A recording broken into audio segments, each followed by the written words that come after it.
ಸುಮನಹಳ್ಳಿ ರಾಜಕಾಲುವೆ ಬಳಿ ಸಿಕ್ಕಂತಹ ಒಂದು ಶವ ಚಂದನವನದ ಚಾಲೆಂಜಿಂಗ್ ಸ್ಟಾರ್ ದರ್ಶನ್ ಅನ್ನು ಬಿರುದಾಂಕಿತ ದರ್ಶನ್ ಮತ್ತು ಗ್ಯಾಂಗ್ನ ಕಂಬಿ ಹಿಂದೆ ನಿಲ್ಲಿಸುವಂತೆ ಮಾಡುತ್ತೆ ಅನ್ನೋದನ್ನ ಬಹುಶಃ ಯಾರು ಕೂಡ ಊಹೆ ಮಾಡಿರ್ಲಿಕ್ಕಿಲ್ಲ. ಕಾನೂನಿಗಿರುವಂತಹ ಗತ್ತು ಅದು. ತಪ್ಪು ಯಾರೇ ಮಾಡಿದ್ರು ಅದು ತಪ್ಪೇ. ಕಾನೂನಿನ ಮುಂದೆ ಬಡವ, ಶ್ರೀಮಂತ, ದೊಡ್ಡವರು, ಚಿಕ್ಕವರು, ಶ್ರೀಸಾಮಾನ್ಯ, ಸೆಲೆಬ್ರಿಟಿ ಅನ್ನೋ ಭೇದ ಭಾವ ಇರ್ಲಿಕ್ಕಿಲ್ಲ ಅನ್ನೋದು ಈ ಕೇಸ್ನಲ್ಲಿ ಮತ್ತೊಮ್ಮೆ ಸಾಬೀತಾಗ್ತಾ ಇದೆ. ತಾನು ಸಮಾಜದಲ್ಲಿ ಉನ್ನತ ಸ್ಥಾನದಲ್ಲಿದ್ದೀನಿ ಅಂದ ಮಾತ್ರಕ್ಕೆ ತನ್ನ ಟಚ್ ಮಾಡೋದಕ್ಕೆ ಆಗಲ್ಲ ಅನ್ನೋ ಭ್ರಮೆಯಲ್ಲಿ ಬದುಕಬಾರದು ಅನ್ನೋ ಪಾಠವನ್ನ ದರ್ಶನ್ ಅಂಡ್ ಟೀಮ್ ಕಲಿಬೇಕಾಗಿದೆ. ಸಿನಿಮಾ ಸ್ಟೋರಿ ಅಂತೆ ನಿಜ ಜೀವನ ಅಲ್ಲ ಅನ್ನೋ ಜ್ಞಾನೋದಯ ದರ್ಶನ್ ಮತ್ತು ಟೀಮ್ಗೆ ಆದಂತೆ ಕಾಣಿಸ್ತಾ ಇದೆ. ಇಷ್ಟೆಲ್ಲ ಆದ್ರೂ ಕೂಡ ಡಿ ಗ್ಯಾಂಗ್ಗೆ ಪಶ್ಚಾತ್ತಾಪ ಇದೆಯಾ? ಡಿ ಗ್ಯಾಂಗ್ ಕಿಡ್ನಾಪ್, ಟಾರ್ಚರ್, ಕೊಲೆ, ತಪ್ಪು ಮಾಡಿದ್ರೆ ಶಿಕ್ಷೆ ಅನುಭವಿಸಲೇಬೇಕು. ರೇಣುಕಾಸ್ವಾಮಿ ಕೊಲೆ ಕೇಸ್ ಊಹೆಗೂ ನಿಲುಕದ ಅನೇಕ ಟ್ವಿಸ್ಟ್ ಗಳನ್ನ ತೆಗೆದುಕೊಳ್ತಿದೆ. ದರ್ಶನ್ ಮತ್ತು ಗ್ಯಾಂಗ್ಗೆ ಈ ಕೇಸ್ನಲ್ಲಿ ಸದ್ಯಕ್ಕಂತೂ ಯಾವುದೇ ರಿಲೀಫ್ ಸಿಗುವ ಸೂಚನೆ ಇಲ್ಲ. ದರ್ಶನ್ ಮತ್ತು ಗ್ಯಾಂಗ್ ಅರೆಸ್ಟ್ ಆದ ನಂತರದಲ್ಲಿ ಮೊದಲು 6 ದಿನಗಳ ಕಾಲ ಪೊಲೀಸ್ ಕಸ್ಟಡಿಗೆ ಕೊಟ್ಟಿದ್ದ ಕೋರ್ಟ್ ಮತ್ತೆ 5 ದಿನಗಳ ಕಾಲ ಕಸ್ಟಡಿಗೆ ಕೊಟ್ಟಿದೆ. ಇನ್ನಷ್ಟು ವಿಚಾರಣೆಯನ್ನ ಡಿ ಗ್ಯಾಂಗ್ ಎದುರಿಸಬೇಕಿದೆ. ಡಿ ಗ್ಯಾಂಗ್ ವಿರುದ್ಧ ಪೊಲೀಸರಿಗೆ ಅನೇಕ ಸಾಕ್ಷಿಗಳು ಸಿಗ್ತಾನೆ ಇದ್ದು ಇನ್ನಷ್ಟು ಸಾಕ್ಷ್ಯ ಸಂಗ್ರಹಕ್ಕೆ ಕೋರ್ಟ್ಗೆ ಮನವಿ ಮಾಡಿಕೊಂಡಿದ್ರಿಂದ ನ್ಯಾಯಾಲಯ 5 ದಿನಗಳ ಕಾಲ ಈ ಗ್ಯಾಂಗ್ನ ಪೊಲೀಸ್ ಕಸ್ಟಡಿಗೆ ನೀಡಲಾಗಿದೆ. ಇದರಿಂದಾಗಿ ಮುಂದಿನ ದಿನಗಳಲ್ಲಿ ಇನ್ನಷ್ಟು ಬಲವಾದ ಸಾಕ್ಷಿಗಳು ಸಿಕ್ಕಿದ್ರೆ ಈ ಗ್ಯಾಂಗ್ ಕೊಲೆ ಕೇಸ್ನಲ್ಲಿ ಲಾಕ್ ಆಗಲಿದೆ. ಅಸಲಿಗೆ ಸುಮನಹಳ್ಳಿಯ ರಾಜಕಾಲುವೆ ಬಳಿ ಸಿಕ್ಕಂತಹ ಒಂದು ಶವ ಇಡೀ ರಾಜ್ಯವನ್ನಷ್ಟೇ ಅಲ್ಲ, ದೇಶದ ಗಮನ ಸೆಳೆಯುವಂತಹ ಕೇಸ್ ಆಗಲಿದೆ ಅನ್ನೋದನ್ನ ಯಾರು ಊಹೆ ಮಾಡಿರಲಿಲ್ಲ. ಆದರೆ ಆ ಮೃತದೇಹದ ಸುತ್ತಲೂ ತೆರೆದುಕೊಂಡ ಕಥನ ಇದೆಯಲ್ಲ, ಅದು ನಿಜಕ್ಕೂ ರೋಚಕ. ಸದಾ ಈ ಕೊಲೆ ಕೇಸ್ ದರ್ಶನ್ ಸುತ್ತಲೂ ಗಿರಿಕಿ ಹೊಡಿತು. ಇಡೀ ಗ್ಯಾಂಗ್ ತಗಲಾಕೊಂಡಿದೆ. ಕಿಡ್ನಾಪ್ ಮಾಡಿ ಟಾರ್ಚರ್ ಕೊಟ್ಟು ಚಿತ್ರಹಿಂಸೆ ತಾಳಲಾರದೆ ರೇಣುಕಾಸ್ವಾಮಿ ಸಾವನ್ನಪ್ಪಿ ಇದರಿಂದ ತಪ್ಪಿಸಿಕೊಳ್ಳಲು ಹೋದ ಡಿ ಗ್ಯಾಂಗ್ ಪೊಲೀಸರ ಕೈಯಲ್ಲಿ ಅಂಧರಾಗಿದೆ. ದರ್ಶನ್ ಮತ್ತು ಗ್ಯಾಂಗ್ ಈ ಕೊಲೆಯಲ್ಲಿ ಭಾಗಿಯಾಗಿರೋದು, ಸಾಕ್ಷ್ಯನಾಶಕ್ಕೆ ಪ್ರಯತ್ನಿಸಿರೋದು, ಎಲ್ಲಾ ರೀತಿಯ ಸಾಕ್ಷ್ಯಗಳು ಪೊಲೀಸರ ಕೈಗೆ ಸಿಕ್ಕಿದೆಯಂತೆ. ಸದ್ಯಕ್ಕೆ ಆ ಎಲ್ಲರೂ ಆರೋಪಿಗಳಷ್ಟೇ. ಆರೋಪ ಸಾಬೀತಾದ್ರೆ ಶಿಕ್ಷೆ ಅನುಭವಿಸಲೇಬೇಕಾಗಲಿದೆ. ಯಾಕಂದ್ರೆ ಕಾನೂನಿನ ಮುಂದೆ ಯಾರೂ ದೊಡ್ಡವರಲ್ಲ. ಚಂದನವನದಲ್ಲಿ ಬಿಳಿ ಆನೆ ಅನ್ನೋ ಖ್ಯಾತಿ ಈಗ ಮರ್ಡರ್ ಗ್ಯಾಂಗ್ ಅನ್ನೋ ಕುಖ್ಯಾತಿ. ದರ್ಶನ್ ಅನ್ನೋ ಹೆಸರಿಗೆ ಚಂದನವನದಲ್ಲಿ ಒಂದು ಗತ್ತು ಗೈರತ್ತು ಇತ್ತು. ತೂಗುದೀಪ ಶ್ರೀನಿವಾಸ್ ಅವರ ಮಗ ಅನ್ನೋದನ್ನ ಅಡಿಪಾಯ ಮಾಡಿಕೊಳ್ಳದೆ ತನ್ನದೇ ಪ್ರತಿಭೆಯಿಂದ ಸ್ಯಾಂಡಲ್ವುಡ್ನಲ್ಲಿ ನೆಲೆ ನಿಂತು ಆಳವಾಗಿ ಬೇರೂರಿ ಹೆಮ್ಮರವಾಗಿ ಬೆಳೆದ್ರು ದರ್ಶನ್. ದರ್ಶನ್ ನಾಯಕ ನಟ ಅಂದ್ರೆ ಎಷ್ಟೇ ಹಣ ಹಾಕಿದ್ರೂ ವಾಪಸ್ ಬರುತ್ತೆ ಅನ್ನೋದು ನಿರ್ಮಾಪಕರ ನಂಬಿಕೆ. ದರ್ಶನ್ ಸ್ಕ್ರೀನ್ ಮೇಲೆ ಬಂದ್ರೆ ಹುಚ್ಚೆದ್ದು ಕುಣಿಯುವ ಫ್ಯಾನ್ಸ್ ಇದ್ದಾರೆ. ದರ್ಶನ್ ಒಮ್ಮೆ ಹೊರಗೆ ಕಾಣಿಸಿಕೊಂಡ್ರೆ ನೋಡಲು ನೂಕು ನುಗ್ಗಲು ಆಗುತ್ತೆ. ಅಂತಹ ದೊಡ್ಡ ಹೆಸರು ಗಳಿಸಿದ ನಟ ಇಂದು ಕಂಬಿ ಹಿಂದೆ ನಿಲ್ಲಬೇಕಾದ ಪರಿಸ್ಥಿತಿ ಬಂದಿದೆ. ದರ್ಶನ್ ಹಾಗೂ ಅವರ ಆಪ್ತರಿಗೆ ಮರ್ಡರ್ ಗ್ಯಾಂಗ್ ಅನ್ನೋ ಹಣೆಪಟ್ಟಿ ಬಿದ್ದಿದೆ. ಅದಕ್ಕೆ ಕಾರಣ ಕಾನೂನಿನ ಮುಂದೆ ಎಲ್ಲರೂ ಒಂದೇ ಅನ್ನೋದು. ದರ್ಶನ್ನ ಅವರ ಅಭಿಮಾನಿಗಳು ಡಿ ಬಾಸ್ ಅಂತಾನೆ ಕರೀತಾರೆ. ಬಾಸ್ ಬಾಸ್ ಅಂತ ಪ್ರೀತಿಯಿಂದ ಕೂಗ್ತಾರೆ. ಆದರೆ ಅದು ಸಿನಿಮಾವರೆಗೂ ಮಾತ್ರವೇ. ನಿಜ ಜೀವನವೇ ಬೇರೆ ಅನ್ನೋದನ್ನ ದರ್ಶನ್ ಮತ್ತು ಗ್ಯಾಂಗ್ ಕಂಪ್ಲೀಟ್ ಆಗಿ ಮರೆತು ಹೋಗಿತ್ತು ಅನ್ಸುತ್ತೆ. ಹಾಗಾಗಿಯೇ ಸಿನಿಮಾಗಳಲ್ಲಿ ಮಾಡಿದಂತೆಯೇ ಎಲ್ಲವೂ ಸುಲಭವಾಗಿ ಆಗುತ್ತೆ ಅಂತ ಏನೋ ಮಾಡಲು ಹೋಗಿ ಕೊನೆಗೆ ಕಂಪ್ಲೀಟ್ ಆಗಿ ತಗಲಾಕೊಂಡಿದೆ ಇಡೀ ಗ್ಯಾಂಗ್. ಯಾರಾದ್ರೇನು ಕಾನೂನಿನ ಮುಂದೆ ಎಲ್ಲರೂ ಒಂದೇ. ದರ್ಶನ್ನ ಅರೆಸ್ಟ್ ವಿಚಾರದಲ್ಲಿ ಪೊಲೀಸರು ಖಡಕ್. ನೆನಪಿರಲಿ, ರಾಜಕಾರಣಿಗಳ ಪ್ರಭಾವವೂ ವರ್ಕ್ ಆಗ್ಲಿಲ್ಲ. ಪೊಲೀಸರು ಅಂದ್ರೆ ದೊಡ್ಡವರಿಗೆ ಸಲಾಂ ಹೊಡಿತಾರೆ, ಹೇಳ್ದಂತೆ ಕೇಳ್ತಾರೆ, ಯಾರೋ ಫೋನ್ ಮಾಡಿದ್ರೆ ಮುಗೀತು, ಎಲ್ಲವೂ ಅಲ್ಲೇ ಮುಚ್ಚ ಹಾಕ್ತಾರೆ ಅನ್ನೋ ಆರೋಪಗಳು ಪೊಲೀಸರ ಮೇಲೆ ಪದೇ ಪದೇ ಕೇಳಿ ಬರ್ತಾನೆ ಇರುತ್ತವೆ. ಆದರೆ ಪೊಲೀಸರು ಸಾಬೀತು ಮಾಡುವ ಅನೇಕ ವಿಚಾರಗಳು ಮಾತ್ರ ಜನರಿಗೆ ತಲುಪೋದಿಲ್ಲ. ಕಾನೂನು ಅಂದ್ರೆ ಎಲ್ರಿಗೂ ಒಂದೇ. ಪೊಲೀಸರು ದೊಡ್ಡವರ ಸೇವಕರಲ್ಲ ಅನ್ನೋದನ್ನ ಈ ಕೇಸ್ನಲ್ಲಿ ಪೊಲೀಸರು ಪ್ರೂವ್ ಮಾಡಿದ್ದಾರೆ. ಯಾಕಂದ್ರೆ ದರ್ಶನ್ ಅಂತಹ ಸೆಲೆಬ್ರಿಟಿಯನ್ನ, ಬಹಳ ದೊಡ್ಡ ಅಭಿಮಾನಿ ಬಳಗವನ್ನ ಹೊಂದಿರುವ ನಾಯಕ ನಟನನ್ನ ಅರೆಸ್ಟ್ ಮಾಡುವುದು ಅಂದ್ರೆ ಸುಮ್ಮನೆ ಮಾತಲ್ಲ. ಅದಕ್ಕೆ ಪೂರಕ ಸಾಕ್ಷ್ಯಗಳು ಸಿಕ್ಕ ಮೇಲೆ ಒಬ್ಬ ಕೊಲೆ ಆರೋಪಿಯಂತೆಯೇ ದರ್ಶನ್ನ ಅರೆಸ್ಟ್ ಮಾಡಲಾಗಿದೆ. ಒಂದು ವೇಳೆ ಡಿಸಿಪಿ ಗಿರೀಶ್ ಮತ್ತು ಟೀಮ್ ಹಾಕಿದ್ದಂತಹ ಲೆಕ್ಕಾಚಾರ ಒಂದಷ್ಟು ಏರುಪೇರಾಗಿದ್ರೂ ಅವರ ಕೆಲಸಕ್ಕಷ್ಟೇ ಅಲ್ಲ, ಜೀವನಕ್ಕೂ ಕುತ್ತು ಬರ್ತಿತ್ತು. ಆದ್ರೂ ಯಾವುದೇ ಹಿಂದೇಟು ಹಾಕದೆ ಎಲ್ಲ ಆರಂಭಿಕ ಸಾಕ್ಷ್ಯಗಳನ್ನ ಸಂಗ್ರಹ ಮಾಡಿ ಒಂದಿಷ್ಟು ಮಾಹಿತಿ ಸೋರಿಕೆಯಾಗದಂತೆ ನೋಡಿಕೊಂಡು ಸೀದಾ ಮೈಸೂರಿನಲ್ಲಿ ದರ್ಶನ್ನ ಅರೆಸ್ಟ್ ಮಾಡುವಲ್ಲಿ ಡಿಸಿಪಿ ಗಿರೀಶ್ ಮತ್ತು ಟೀಮ್ ಯಶಸ್ವಿಯಾಗಿದೆ. ರೇಣುಕಾಸ್ವಾಮಿಯನ್ನ ಚಿತ್ರದುರ್ಗದಿಂದ ಎತ್ತಾಕೊಂಡು ಬಂದು ಶೆಡ್ನಲ್ಲಿ ಹಲ್ಲೆ ಮಾಡಿದ್ದೆಲ್ಲ ದರ್ಶನ್ಗೆ ಗೊತ್ತಿದೆ. ಆದ್ರೂ ಹಲ್ಲೆ ಮಾಡಿದ್ದಾರೆ. ನಂತರ ರೇಣುಕಾಸ್ವಾಮಿ ಸಾವನ್ನಪ್ಪಿದ್ದು ಕೂಡ ಗೊತ್ತಿದೆ. ಅಷ್ಟೆಲ್ಲ ಗೊತ್ತಿದ್ರೂ ದರ್ಶನ್ ಮೈಸೂರಿಗೆ ಹೋಗಿ ಸಿನಿಮಾ ಶೂಟಿಂಗ್ನಲ್ಲಿ ಭಾಗಿಯಾಗಿ ಏನೂ ಗೊತ್ತೇ ಇಲ್ಲದಂತೆ ಆರಾಮಾಗಿ ಇದ್ದದ್ದು ನೋಡಿದ್ರೆ ನನ್ನವರೆಗೂ ಈ ಕೇಸ್ ಬರಲ್ಲ ಅನ್ನೋ ಲೆಕ್ಕಾಚಾರವಾಗಿತ್ತಾ ಅಥವಾ ನನ್ನ ಟಚ್ ಮಾಡೋದಕ್ಕೆ ಆಗಲ್ಲ ಅಂತ ತಪ್ಪು ಲೆಕ್ಕಾಚಾರ ಹಾಕಿದ್ರಾ ಗೊತ್ತಿಲ್ಲ. ಆದರೆ ಪೊಲೀಸರನ್ನ ಹೋಟೆಲ್ ರೂಮ್ ಬಾಗಿಲ ಬಳಿ ನೋಡಿದ ದರ್ಶನ್ಗೆ ಅಕ್ಷರಶಃ ಶಾಕ್ ಆಗಿತ್ತು. ಡೈನಾಮಿಕ್ ಅಧಿಕಾರಿಗಳಾದ ಡಿಸಿಪಿ ಗಿರೀಶ್ ಕುಮಾರ್ ಹಾಗೂ ವಿಜಯನಗರ ಎಸಿಪಿ ಚಂದನ್ ಕುಮಾರ್ಗೆ ಮೆಚ್ಚುಗೆಯ ಮಹಾಪುರವೇ ಹರಿದು ಬರ್ತಿದೆ. ಇನ್ನು ಇವರ ಆಪರೇಷನ್ಗೆ ಬೆಂಗಳೂರು ನಗರ ಪೊಲೀಸ್ ಆಯುಕ್ತ ಬಿ ದಯಾನಂದ್ ಬೆಂಬಲವಾಗಿ ನಿಂತಿದ್ದನ್ನ ಕೂಡ ಮರೆಯುವಂತಿಲ್ಲ. ಇನ್ನು ದರ್ಶನ್ನ ಈ ವಿಚಾರದಲ್ಲಿ ಪಾರು ಮಾಡೋದಕ್ಕೆ ಇಬ್ಬರು ರಾಜಕಾರಣಿಗಳು ಸಾಕಷ್ಟು ಪ್ರಯತ್ನ ಮಾಡಿದ್ರು ಅನ್ನೋ ಆರೋಪ ಕೂಡ ಇದೆ. ಪದೇ ಪದೇ ಪೊಲೀಸರಿಗೆ ಫೋನ್ ಬರ್ತಾನೆ ಇತ್ತಂತೆ. ಯಾವುದೇ ಒತ್ತಡಕ್ಕೆ ಮಣಿಯದ ಪೊಲೀಸರು ತಮ್ಮ ಕರ್ತವ್ಯವನ್ನ ಮಾಡಿದ್ದಾರೆ. ಕಾನೂನು ಅಡಿಯಲ್ಲಿ ಎಲ್ಲರೂ ಒಂದೇ ಅಂತ ಪೊಲೀಸರು ಸಾಬೀತುಪಡಿಸಿದ್ದಾರೆ. ಈ ಘಟನೆಯಿಂದ ಪೊಲೀಸರು ದೊಡ್ಡವರ ಸೇವಕರಲ್ಲ ಅನ್ನೋದು ದರ್ಶನ್ಗೆ ಅರಿವಾದಂತಿದೆ. ಸಿನಿಮಾದಂತೆ ಅಲ್ಲ ನಿಜ ಜೀವನ ಮರ್ತಿದ್ರ ದರ್ಶನ್. ಸಿನಿಮಾ ಸ್ಟೋರಿಯಂತೆ ಕೊಲೆ ಮುಚ್ಚಾಕುವುದು ಸುಲಭ ಅಂದುಕೊಂಡಿದ್ರ. ಸಿನಿಮಾ ಬೇರೆ, ನಿಜ ಜೀವನವೇ ಬೇರೆ. ಸಿನಿಮಾಗಳಲ್ಲಿ ಮಾಡುವ ಫೈಟ್ಗೂ ನಿಜ ಜೀವನದ ಹೊಡೆದಾಟಕ್ಕೂ ವ್ಯತ್ಯಾಸ ಇದೆ. ಸಿನಿಮಾದಲ್ಲಿ ಆದಂತೆಯೇ ಏನ್ ಮಾಡಿದ್ರೂ ನಡೆಯುತ್ತೆ ಅಂತ ನಿಜ ಜೀವನದಲ್ಲಿಯೂ ಏನೋ ಮಾಡಲು ಹೋಗಿ ಜೈಲಿನ ಹಾದಿ ಹಿಡಿಯುವ ಹಂತಕ್ಕೆ ಬಂದಿದ್ದಾರೆ ದರ್ಶನ್.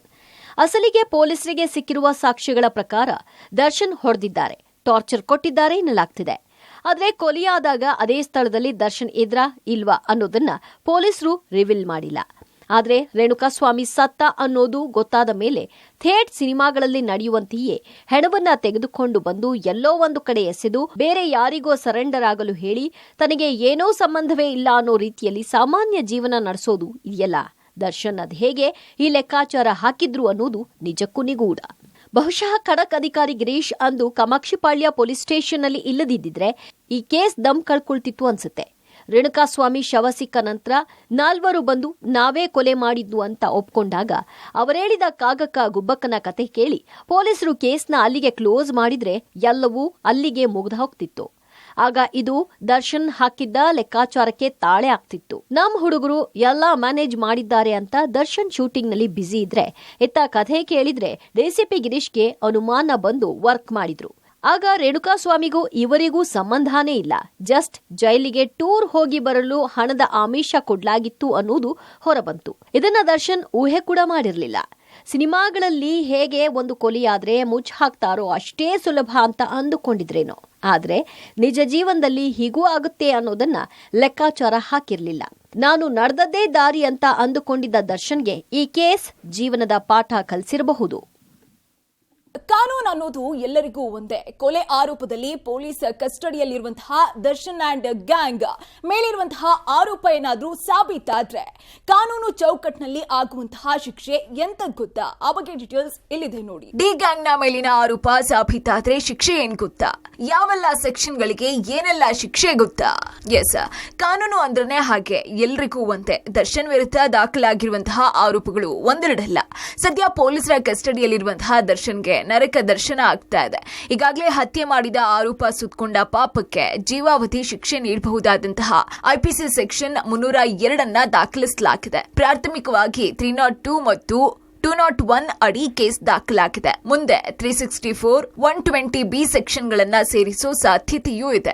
ಆರೋಪ ಏನಾದ್ರೂ ಸಾಬೀತಾದ್ರೆ ಮಾತ್ರ ದರ್ಶನ್ ಮತ್ತು ಗ್ಯಾಂಗ್ ಸಿಕ್ಕಾಪಟ್ಟೆ ಸಂಕಷ್ಟಕ್ಕೆ ಸಿಕ್ಕೊಳ್ಳುತ್ತೆ ಅನ್ನೋದ್ರಲ್ಲಿ ಅನುಮಾನವೇ ಇಲ್ಲ. ಯಾಕಂದ್ರೆ ದರ್ಶನ್ ಮತ್ತು ಗ್ಯಾಂಗ್ ಮೇಲೆ ರೇಣುಕಾಸ್ವಾಮಿಯನ್ನ ಕಿಡ್ನಾಪ್ ಮಾಡಿ ಟಾರ್ಚರ್ ಕೊಟ್ಟು ಚಿತ್ರಹಿಂಸೆ ಮಾಡಿ ಹತ್ಯೆ ಮಾಡಲಾಗಿದೆ ಅನ್ನೋ ಆರೋಪ ಹೊರಿಸಲಾಗಿದೆ. ರೇಣುಕಾಸ್ವಾಮಿ ಮೈ ಮೇಲೆ ಕಂಡು ಬಂದಿರುವಂತಹ ಗಾಯಗಳು, ಟಾರ್ಚರ್ ಹೇಗಿತ್ತು ಅನ್ನೋದನ್ನ ಸಾರಿ ಸಾರಿ ಹೇಳ್ತಿದ್ಯಂತೆ. ಒಂದ್ ವೇಳೆ ಇಲ್ಲಿ ತನಕ ಮಾಡಿರುವಂತಹ ಆರೋಪಗಳೆಲ್ಲ ಸಾಬೀತಾಗಿದ್ದೇ ಆದ್ರೆ ದರ್ಶನ್ ಮತ್ತು ಗ್ಯಾಂಗ್ಗೆ ಆಗುವಂತಹ ಶಿಕ್ಷೆ ಸಾಮಾನ್ಯದಲ್ಲ. ಆರೋಪ ಸಾಬೀತಾದ್ರೆ ಐಪಿಸಿ ಸೆಕ್ಷನ್ 302 ಪ್ರಕಾರ ಕೊಲೆ ಆರೋಪ ಸಾಬೀತಾದ್ರೆ ಜೀವಾವಧಿ ಶಿಕ್ಷೆಯನ್ನ ಕೊಡಬಹುದು. ಇನ್ನು ಐಪಿಸಿ ಸೆಕ್ಷನ್ 101 ಪ್ರಕಾರ ಸಾಕ್ಷಿಯನ್ನ ತಿರುಚುವುದು ಅಥವಾ ಸಾಕ್ಷಿ ನಾಶ ಯತ್ನಕ್ಕೆ ಜೀವಾವಧಿ ಶಿಕ್ಷೆಯನ್ನ ಕೊಡಬಹುದು. ಇನ್ನು ಐಪಿಸಿ ಸೆಕ್ಷನ್ 364 ಅಡಿಯಲ್ಲಿ ಜೀವಾವಧಿ ಅಥವಾ 10 ವರ್ಷಗಳ ಕಠಿಣ ಕಾರಾಗೃಹ ಶಿಕ್ಷೆಯನ್ನು ಕೂಡ ಕೊಡಬಹುದು. ಕೊಲೆಯಲ್ಲಿ ಭಾಗಿಯಾಗಿರುವುದಕ್ಕೆ ದರ್ಶನ್ ವಿರುದ್ಧ ಸಾಕ್ಷಿ ಇದ್ಯಾ? ಆಪ್ತರು ಕೊಡುವ ಹೇಳಿಕೆಗಳೇ ದರ್ಶನ್ಗೆ ಮುಳುವಾಗಲಿದ್ಯಾ? ಎಸ್, ರೇಣುಕಾಸ್ವಾಮಿಗೆ ದರ್ಶನ್ ಕೂಡ ಹುಡುತಿದ್ದಾರೆ. ದರ್ಶನ್ ದರ್ಶನ್ ಆಪ್ತರು ಕೂಡ ಹೊಡೆದಿದ್ದಾರೆ. ಪ್ರಾಣ ಹೋಗುವಂತೆ ಹೊಡೆದಿದ್ಯಾರು ಅನ್ನೋದು ಬಯಲಾಗಬೇಕಾಗಿದೆ. ಆದ್ರೆ ಕೊಲೆಯೇನೋ ಆಯ್ತು, ಅದನ್ನ ಮುಚ್ಚಾಕೋದಿಕ್ಕೆ ನಮ್ಮ ಹುಡುಗರು ಮ್ಯಾನೇಜ್ ಮಾಡ್ತಾರೆ ಅಂತ ದರ್ಶನ್ ಸಿನಿಮಾ ಶೂಟಿಂಗ್ ನಲ್ಲಿ ಬ್ಯುಸಿಯಾಗಿದ್ರು. ಆದ್ರೆ ಆಪ್ತರು ಕೊಟ್ಟಂತಹ ಹೇಳಿಕೆಗಳೇ ದರ್ಶನ್ಗೆ ಮುಳುವಾಗುವಂತಹ ಸಾಧ್ಯತೆ ದಟ್ಟವಾಗಿದೆ ಅಂತ ಹೇಳಲಾಗ್ತಾ ಇದೆ. ಜೊತೆಗೆ ದರ್ಶನ್ ಈ ಕೊಲೆ ಕೇಸ್ನಲ್ಲಿ ಭಾಗಿಯಾಗಿರೋದಕ್ಕೆ ಅನೇಕ ಸಾಕ್ಷಿಗಳು ಪೊಲೀಸರ ಕೈಗೆ ಸಿಕ್ಕಿದ್ಯಂತೆ. ಸಿಸಿಟಿವಿ ವಿಜುವಲ್ಸ್, ಟೆಕ್ನಿಕಲ್ ಎವಿಡೆನ್ಸ್ ಎಲ್ಲವನ್ನೂ ಕೂಡ ಪೊಲೀಸರು ಕಲೆಕ್ಟ್ ಮಾಡಿದ್ದಾರೆ. ಅದು ಅಲ್ಲದೆ ಆಪ್ತರನ್ನ ತೀವ್ರ ವಿಚಾರಣೆಗೆ ಒಳಪಡಿಸಿದಾಗ ಕೆಲವೊಂದು ಮಾಹಿತಿಗಳನ್ನ ಪೊಲೀಸರ ಮುಂದೆ ಬಾಯ್ಬಿಟ್ಟಿದ್ದಾರಂತೆ. ಆ ಮಾಹಿತಿಗಳು ದರ್ಶನ್ನ ಇಕ್ಕಟ್ಟಿಗೆ ಸಿಕ್ಕಾಕ್ಸ್ತವೆ ಅಂತ ಹೇಳಲಾಗ್ತಾ ಇದೆ. ಎಸ್, ನಮ್ ಬಾಸ್ ಕರ್ತಿರೋದು, ನಮ್ಮ ಅಣ್ಣ ಕರ್ತಿರೋದು, ಏನೇ ಆದ್ರೂ ನಮ್ ಬಾಸ್ ನೋಡ್ಕೊಳ್ತಾರೆ ಅಂತ ಬಂದವರು ಈಗ ಅಂಧರಾಗಿದ್ದಾರೆ. ನಮ್ ಹುಡುಗರಿದ್ದಾರೆ, ನನ್ನ ಹೆಸರು ಹೊರಗೆ ಬರಲ್ಲ ಅಂತ ಅನ್ಕೊಂಡಿದ್ದಂತಹ ದರ್ಶನ್ ಕೂಡ ಅಂಧರಾಗಿದ್ದಾರೆ. ಒಂದು ಕೊಲೆ, ದೊಡ್ಡ ಸ್ಟಾರ್ ಅರೆಸ್ಟ್, ನಂತರ ಎಳೆ ಎಳೆಯಾಗಿ ಹೊರಬಂದ ಕ್ರೌರ್ಯ. ಯಪ್ಪ, ನಿಜಕ್ಕೂ ಈ ಕೇಸ್ ಬೆಚ್ಚಿ ಬೀಳಿಸುವಂತದ್ದು. ಅರೆಸ್ಟ್ ಆಗಿರುವಂತಹ ಅಷ್ಟೂ ಮಂದಿಯು ಈ ಕೊಲೆ ಕೇಸ್ನಲ್ಲಿ ಒಂದೊಂದು ಪಾತ್ರವನ್ನ ನಿರ್ವಹಿಸಿದ್ದಾರೆ. ಅಭಿಮಾನ ಅಂತಾನೋ, ವ್ಯಾಮೋಹ ಅಂತಾನೋ, ಹಣದ ಹಿಂದೆ ಬಿದ್ದೋ ಒಟ್ನಲ್ಲಿ ಕೊನೆಗೆ ಕಂಬಿ ಎಣಿಸುವಂತಾಗಿದೆ. ಬಿಗ್ ಸ್ಟಾರ್ ಅನ್ನೋದು ಇಲ್ಲಿ ಎಳ್ಳಷ್ಟು ವರ್ಕ್ ಆಗಿಲ್ಲ. ಕೊಲೆ ಕೇಸ್ನಲ್ಲಿ ಪಾತ್ರ ಇದ್ಯಾ ಇಲ್ವಾ, ಸಾಕ್ಷಿ ಇದ್ಯಾ ಇಲ್ವಾ ಅನ್ನೋದ್ರ ಮೇಲೇನೆ ಇಲ್ಲಿ ತನಕ ಕೇಸ್ ನಡೆದು ಬಂದಿದೆ.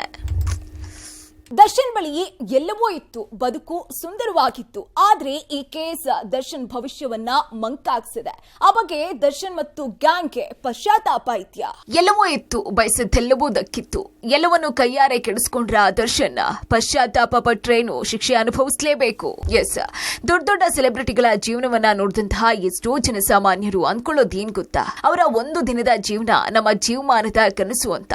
ಎಸ್, ದರ್ಶನ್ ಅನುಭವಿಸ್ತಾ ಇದ್ದಂತಹ ಜೀವನ ಅಂತಹದ್ದು. ಐಷಾರಾಮಿ ಬದುಕು, ಸಿನಿಮಾಗಳು, ಅಸಂಖ್ಯಾತ ಅಭಿಮಾನಿ ಬಳಕ, ದುಡ್ಡು, ಕಾಸು, ಟ್ರಿಪ್ಪು, ಪಾರ್ಟಿ, ಅಬ್ಬಬ್ಬ, ಈಗ ಎಲ್ಲವೂ ತಟಸ್ಥ. ಸದ್ಯದ ಮಟ್ಟಿಗೆ ಆ ಎಲ್ಲವನ್ನೂ ದರ್ಶನ್ ತಮ್ಮ ಕೈಯಾರೆ ತಾವೇ ಕೆಡಿಸ್ಕೊಂಡಿದ್ದಾರೆ. ಈಗ ದರ್ಶನ್ ಕಂಬಿ ಹಿಂದೆ ನಿಂತಿದ್ದಾರೆ. ಸಾಲು ಸಾಲು ವಿಚಾರಣೆಗಳನ್ನ ಫೇಸ್ ಮಾಡ್ತಿದ್ದಾರೆ. ಆರೋಪ ಸಾಬೀತಾದ್ರೆ ಕೋರ್ಟ್ ಕೊಡುವಂತಹ ಶಿಕ್ಷೆಯನ್ನ ಅನುಭವಿಸಲೇಬೇಕಾಗತ್ತೆ. ಜೀವನ ಪಾಠವನ್ನ ತಾವೇ ಕಲಿಬೇಕು, ಇಲ್ಲದಿದ್ರೆ ಜೀವನವೇ ಪಾಠ ಕಲಿಸುತ್ತೆ. ಆದ್ರೆ ಆ ಸ್ಥಿತಿ ಅತ್ಯಂತ ದಾರುಣವಾಗಿರುತ್ತೆ. ಈ ಜೀವನ ಸತ್ಯವನ್ನ ದರ್ಶನ್ ಮೊದಲೇ ಅರ್ಥಕೊಳ್ಬೇಕಾಗಿತ್ತು. ಆದ್ರೆ ಈಗ ಕಾಲ ಮಿಂಚು ಹೋಗಿದೆ.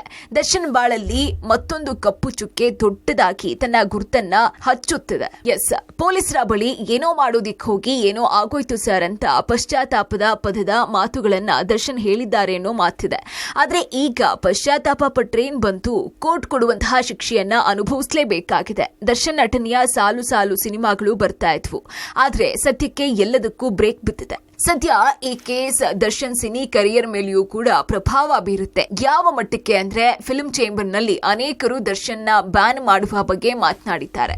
ಆದ್ರೆ ಸದ್ಯಕ್ಕೆ ಈ ವಿಚಾರವನ್ನ ಫಿಲ್ಮ್ ಚೇಂಬರ್ ಪಕ್ಕಕ್ಕಿಟ್ಟಿದೆ. ನ್ಯಾಯಾಲಯ ಅಂತಿಮವಾಗಿ ಕೊಡುವಂತಹ ತೀರ್ಪಿನ ಆಧಾರದ ಮೇಲೆ ನಿರ್ಧಾರವನ್ನ ತೆಗೆದುಕೊಳ್ಳುವ ನಿರ್ಧಾರಕ್ಕೆ ಬಂದು ಸುಮ್ಮನಾಗಿದೆ. ಇನ್ನು ದರ್ಶನ್ ಮೇಲೆ ಬಂದಿರುವಂತಹ ಆರೋಪ ಸಾಮಾನ್ಯವಾದುದಲ್ಲ. ಕೊಲೆ ಆರೋಪದ ಕೇಸ್ ಆಗಿರೋದ್ರಿಂದ ಇದು ಸಾಬೀತಾದ್ರೆ ದರ್ಶನ್ ಜೈಲು ಪಾಲಾಗಬೇಕಾಗತ್ತೆ. ಒಂದ್ ವೇಳೆ ದರ್ಶನ್ ಆರೋಪ ಮುಕ್ತರಾಗಿ ಹೊರಗೆ ಬಂದು ಅಭಿಮಾನಿಗಳು ಕೈ ಹಿಡಿದ್ರೆ ಮಾತ್ರನೇ ದರ್ಶನ್ಗೆ ಮತ್ತೆ ಸಿನಿಮಾ ಕ್ಷೇತ್ರದಲ್ಲಿ ಭವಿಷ್ಯ ಇರುತ್ತೆ ಅನ್ನೋದಂತೂ ಸುಳ್ಳಲ್ಲ ನೋಡಿ.